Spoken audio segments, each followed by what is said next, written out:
ওরা ছিলাম না। আমার বয়স যখন 16 বছর আছে তখন আমি তেড়া হয়েছি, কারণ আমার তখন গাঁড় মোটা হয়েছে। কিন্তু আমার আব্বা চাইলে তো আমার 7 বছর বয়সে আরেকটু শক্ত করে ধরে রাখলে আমার নামাজি বানাইতে পারতো। ওনার টাইম নাই, ওনার টাইম নাই। উনি নিজে খায় বিড়ি, উনি ভূতের কিতা মানুষ করব? বিড়ি খাই না বেড়াই কেমনে কইব যে ভূত মানুষের মতো মানুষ হও? ভূতে যদি আব্বা আমনের মতো নি,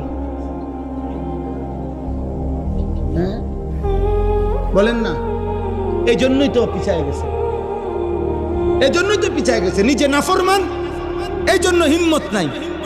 নিজের টাকা সুদের, তো ও বেটার হিম্মত আসবে কোত্থেকে? অভিভাবকের টাকা, কিস্তির টাকা, হারামের টাকা, ওজনে কম দেওয়া টাকা, ওই হিম্মত পাবে কই? ওই কলিজার মধ্যে হিম্মত পাবে কই? এই জন্য চিন্তা করে বাদ দে।